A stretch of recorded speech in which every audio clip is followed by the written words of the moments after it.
we've been talking a lot about health influencing factors that we can change. And we use the D.R.E.A.M pyramid, and the D.R.E.A.M pyramid consists of at the base, our diet, and then rest, exercise, our anatomy, our mental health. And this is all controlled and regulated by the autonomic nervous system. And when we've been talking about diet and detox, digestion, the body's ability to customize what we need, abundance of healthy foods, eliminating toxic foods and processed foods and franken foods. And then the second part that we're going to talk about today is specifically rest, repair, regeneration, and recovery. And this is sleep, repairing damaged tissues. But mostly today, I'd like to talk about how rhythm, another R, fits into the pyramid here. Rhythm is associated with rest, repair, recovery, regeneration. And we talk about rhythm as the basic fundamental underlying need for all lifestyle activities associated with recovery. And the nature of the body's ability to accomplish tasks over time is built around rhythm. And when we talk about rhythm, it's a pattern, it's recurrent, it's repeatable, there's a flow to it. And rhythm is something that when you're in rhythm, it's great. When you're out of rhythm, you really feel it. And this is how we're going to be focusing on making some changes this week. So let's understand human rhythm through some specific examples. I'm going to talk a little bit about birds. Birds are great to look at. And mostly, without exception, all organisms on Earth developed in harmony with their environment. And some of their developments are very obvious, like physical attributes. We talk about flamingos. They have these long necks and these beaks that can go all the way down to the sandy bottom of water and sift through the sand to grab microorganisms to eat. Whereas other birds, more duck-like, might catch oysters on the beach, and they have beaks that are more customized to getting into the sand and cracking open oysters. So the bodies of these individuals have changed over time so that they better fit into their niche. Some attributes are less obvious or less noticeable, like the human circadian rhythm. You're probably not aware of this, but at 10 in the morning is when you're most alert. At 2:30 in the afternoon, you have your greatest degree of coordination. Mostly by about 10:30, the digestive system shuts off any bowel movement activity. We get our deepest sleep around 2 a.m. So the human body is very much associated with the rhythm of the sun. We also talk about the rhythm of the moon. The most obvious one is the human menstrual cycle. It's a little bit more subtle. We can't, we don't see that as readily as we see the daily, but the moon cycle is also there. And then some developments in nature, some developments in organisms are just invisible. For instance, we know that the magnetic field directs migration of animals. That's how animals can find where to go for spawning or to winter somewhere. So, in other words, we're really very much in touch with the Earth's rhythm. We're in touch with the Earth from a standpoint of how do we live in our environment. We're in touch with the Earth when it comes to the sun, the moon, the magnetic field. All organisms on the face of the earth are very much in touch with what's happening in and on and around the earth. And the more that we get close to that interaction, the better health we're going to have over time. So other ways that humans have developed through time. So I have this picture here because it shows that prolonging health span is focused on getting back to basics. And Homo sapiens have been around for at least 300,000 years. And this is a snapshot here of just some people, lounging on a field. This guy has a spear. This man over here is doing something. He's demonstrating, and people are watching him. Maybe he's teaching something, and they're laying on the grass. And this could have been taken 20,000 years ago, 100,000 years ago. Well, they didn't have pictures back then, but this is an idea of what could have been happening back then. And humans were really in touch with the earth. And it was only the last couple thousand years that we moved away from that. But our bodies developed with that understanding that we were in touch with the earth. Now, over time, we began to manipulate and change and adjust the earth to satisfy our needs. You can see here, they're building shelters. There's a fire pit here. They've made some toys. Here, a woman is using a pot to maybe prepare something. They're drying fish. Over here, there's a boat. There's some tools that they're using. And over several 100,000 years, humans experienced an adaptation of their anatomy, their physiology, their genetics, and lifestyle habits to the environment in which they developed. And their lifestyle reflected their ability to fit into this niche. And the more that we stay within this niche, the more that our body will maintain a high level of health and well-being. Over time, the human body learned to expect this environmental niche. Just like if you wake up every morning and you expect that there's coffee to be made, and one day there's no coffee, it creates a disruption, a mental disruption.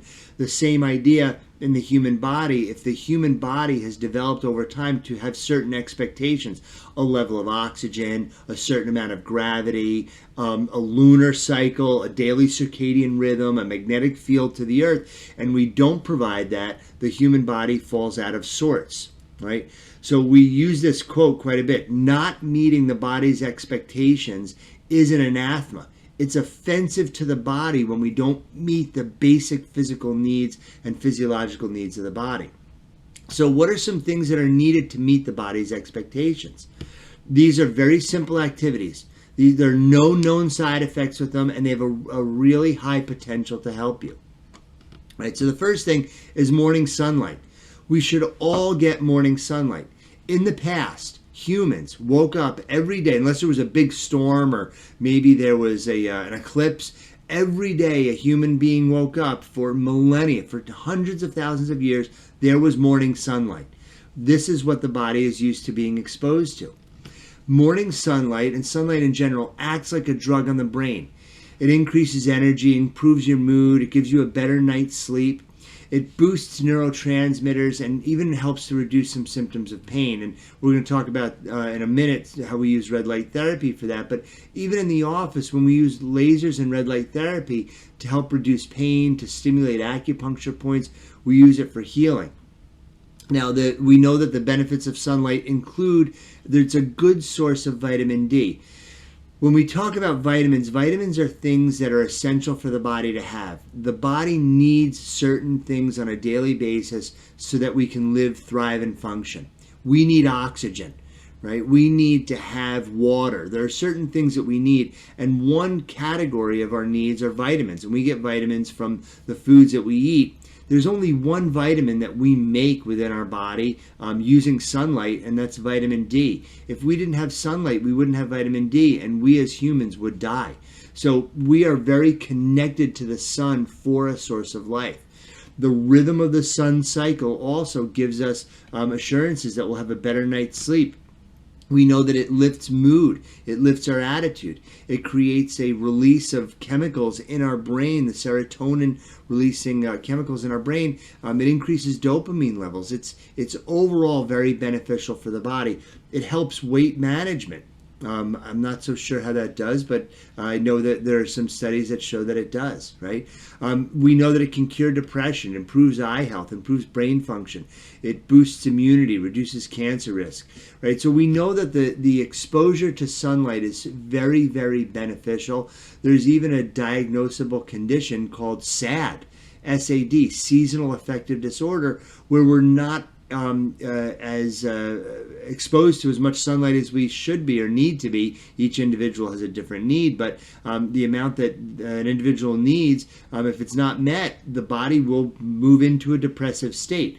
And I'm not going to suggest that the only thing that was missing or lacking there was the sunlight, but we know that exposing the body to regular light and sunlight helps to move out of that depressive state. I used to live up north. I went to school up in Buffalo, lived up in New York for a long time, and there were many days where it would just be cloudy and gray on end, and it was depressing. In South Florida, it's not the case, fortunately, thank goodness. How can we get better sunlight? So one thing that we can do is try to get 20 minutes of sunlight every single morning. Take advantage of the morning sun. I usually say if the sun is full and bright and blasting, Go outside and get 5 minutes of direct sunlight on your face and your eyes.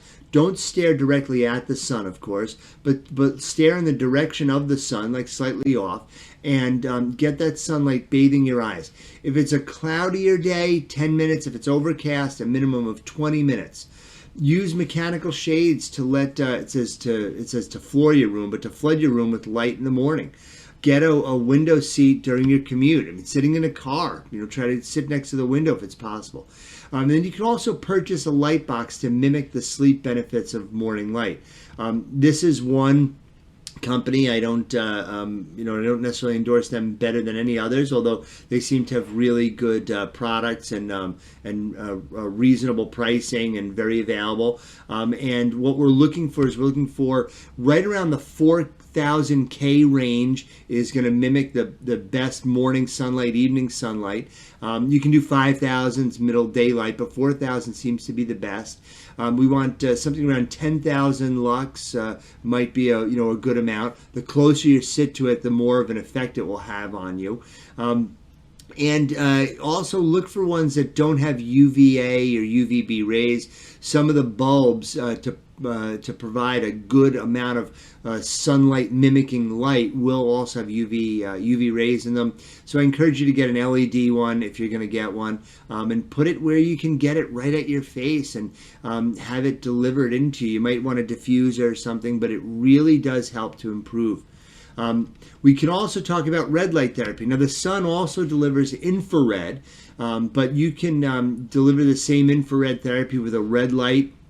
We know that infrared therapy helps to improve skin, improves brain and mood function, improves energy levels, improves performance, reduces inflammation and fatigue, and helps to relieve pain. We can see here she's applying some red light therapy. This woman's applying some red light therapy to her arm. The closer she gets to the unit, the higher the dose will be. There's an inverse proportional relationship. The further you go away, the effectiveness drops off dramatically. But it really does help to stimulate mitochondria in the cell to produce better energy. The best form of red light therapy, and I know that we spoke about another brand for the sunlight, but the best form of red light therapy comes from right here. This is a picture of the sun. Go out into the sun every day. Expose your body as naked as you feel comfortable to the sun. But those infrared rays even pass through clothing. Get into the sun, and you can use this as a time to also do your sauna therapy or your infrared hot therapy. We're going to talk about this a lot in the future, but stimulating heat shock proteins using a sauna. The sun is the best form. Go out, sit in the sun. If you live in South Florida, it's much easier, but sit in the sun until your whole body is exposed, the skin's exposed, you begin to sweat. This is a great way for the body to build health just utilizing the natural sun. There's even a movement, I don't necessarily endorse this movement, of sunning every region of the body. So I have some patients that do this. They lay on their back, they take off their underwear, and they sun their butthole to the sun and their taint sunning, just to try to get every aspect of the body exposed. I don't think you need to do that. You could probably just get it on the areas of the body that you would ordinarily expose if you were at a beach. The second thing we're going to talk about is earthing and grounding. Again, this is another activity that seems to have really positive benefit for a human and doesn't have any negative effect. I did a moment ago say that these don't have any negative effect. If you're in the sun for too long, you can get sunburned. I don't recommend that, but brief exposure to the sun is certainly very helpful. But earthing and grounding, there's really no negative effect unless you step on something or have encounter a microorganism for the foot. But with earthing and grounding, we're attempting to move electrons freely between the earth and the human grounded body. And in the past, we were in touch with the ground all day long. Especially if you remember, you were a kid, you were outside barefoot all day long. Especially if you grew up in Florida or another warm environment, you never had shoes on. You were always playing in the dirt as a child. There was dirt everywhere under your fingers and your hands. we were in touch with nature when we were children, not so much. I can, and I'm outside quite a bit, but I'll go sometimes for days without touching the earth and the ground. I have some patients that go for weeks or months without touching the earth or the ground. They're in sneakers, they're in shoes, they're in buildings all day long, they're in cars. It's really a sad state of affairs from where we were. So the human body, a conductive body, the human, will absorb free electrons from the earth, and once inside the body, these free electrons act like antioxidants. They may provide many health benefits. There's also some degree of connecting to the magnetic nature of the earth, connecting to the source of the magnet. Closer that you are, the better the effect. Right. So we know that the benefits of grounding. We know they improve sleep. They promote rest, they reduce inflammation, they help to reduce stress, they release endorphins. We believe that it reduces the risk of arthritis, osteoporosis, enhances immune function. There was even a study, here's a link for the study down here if you'd like to go see it, an 8-week study that looked at 12 men and women, how it normalized cortisol after exposure. 11 out of the 12 fell asleep faster. 5 of the 6 women had less PMS hot flashes. There was some more energy, and 75% had less stress and anxiety. So again, it's really not a difficult thing to do. It's super, super beneficial for the body if it works for you. And it's something that we call, or that I would term, an adaptogen. An adaptogen we typically utilize for a supplement like ashwagandha or ginkgo, or there's some other supplements or herbs that are adaptogens. And an adaptogen is something that if you need it, it's useful. If you don't need it, it doesn't give you any problem. The example that I use is an umbrella. If you have an umbrella with you, there's no real problem holding on to the umbrella. It might take up a little bit extra room in your backpack or a purse, but if you need it, boy, is that umbrella useful. Same thing with the grounding. Again, I'm not entirely positive that it works for everybody the same way, but it seems to really work, and it's easy to do, right? So there's some ways that you can ground. You can get grounding sheets. And this is a sheet you put on the bed, right? And then you plug it into the outlet, not the electrical transmitting portion of the outlet, but the grounding portion, excuse me, the grounding portion of the outlet, and then you connect it to the sheet, and then you lay on it. And by laying on this, it allows you to be in contact with the ground. You can also use this is a grounding mat for underneath the hands when you're on your computer, instead of just a support for the wrists. Here's a grounding wrist support. And this woman is sitting on, look how happy she is sitting on this, on a PMF mat. And this is a pulsed electromagnetic frequency mat. And this PMF mat, PEMF, pulsed electromagnetic frequency mat, generates a pulsed electromagnetic frequency that is meant to duplicate the effect of grounding and the effect of the magnetic frequency of the earth. We know that this is a great way to do it if you don't have an availability to get outside. Certainly sitting on a mat. And there are different companies that have mats. The Beamer is a very well-known mat. They probably broke into the market first and were the most well-known. There are a couple of other ones that are becoming very popular in social media today. And you can get mats anywhere from, I think this company, I don't remember what this company here, it's Grooney. This company here sells a mat. I think this mat's about $700 or $800. And then you can get even a small mat that just you can sit on or put behind you if you're sitting in a chair or in a car or you're traveling, for $300, $400. And they're not terribly expensive. But again, the best form is this right here, is the earth. Go out, touch the earth, get into tune with being in contact with the earth on a regular basis. I've used the grounding mats, I've used the Beamer mats, I've used red light therapy, I've used other light therapies, and they all seem to really work. But I like to have some sort of a routine where I use the regular earth and sun as part of my daily, right? So now we're going to talk about how you can do that. And these are two examples, particularly the sun exposure and the earthing, are two examples of things that you can start to do today that will push you forward toward getting better results with your overall health, right? And we talk about that with regard to discipline. Discipline is more important than motivation. If you have the desire, you can develop the discipline. If you have the discipline to run every single day for a mile a day, you might not be motivated. Oh my gosh, I don't want to do it. But you get in and you do it, it will create a change. Start creating discipline by developing short-term, easily achieved goals. That's a win, right? And the more that you create wins, the more that you create discipline, the more that you create discipline, the more that you're going to create a change for the body's better health. So, one, learn to trust yourself to succeed and stop letting yourself down. If you didn't do it and you're saying to yourself like, oh my gosh, I'm so miserable, I can't believe I didn't do it, stop doing that. Stop telling yourself that movie and learn to trust yourself to succeed. If you tell yourself you're going to do something, trust yourself that you're going to do it. Create a bedtime routine. That is a win. A very easy win to do is make bedtime the same time every time. Keep consistent. When I say the same time every time, oh my gosh, it's 10:03. I have to be in bed at 10:03. Give yourself a little leeway. For instance, I want to make sure that I'm in bed, lights out, before 10:05 every night.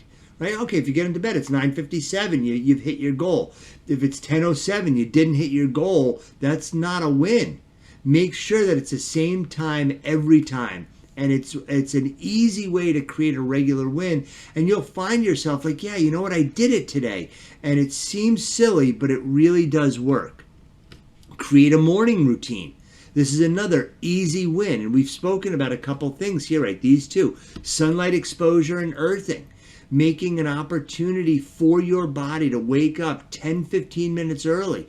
Do some meditation. We're going to talk about meditation, exercise, breathing in the future. But for right now, just sit with your thoughts. Expose yourself to some sunlight. Do some earthing.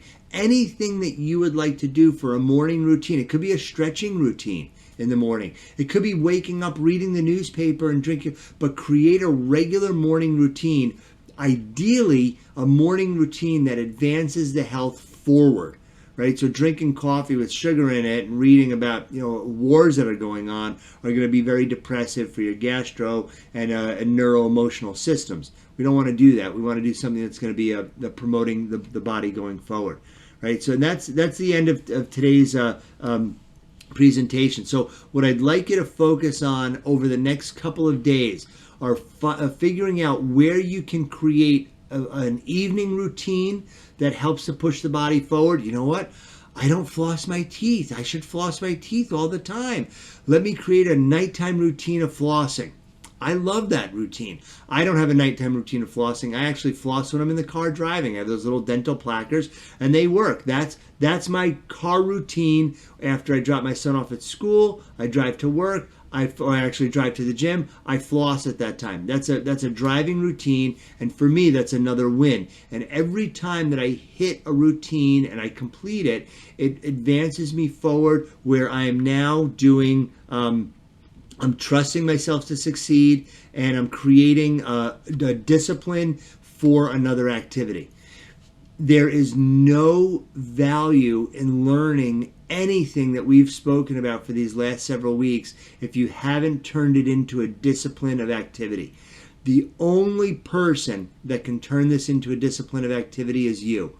The only person that can create that internal motivation is you through the discipline. You'll find that as you create discipline, motivation will follow. There's no special motivation pill. There's no like, oh, I wish I could get motivated. Well, there's a very famous phrase that I learned when I was much younger, and it's a 6-word W phrase. It's working will win when wishing won't. If you're wishing for something, it's not going to push the needle forward. Working will win. Another word for working is having discipline, moving the body forward in such a way that it creates action. Activity, action creates results, and those results will cause you to have a better, healthy body and greatly improve your motivation going forward. So again, just to reiterate, I want you to work on integrating the body with your earth and integrating the body with your sun. These are both free and available every day. The sun's only available half the time. The earth is available every single moment of every single day. Start getting in touch with this.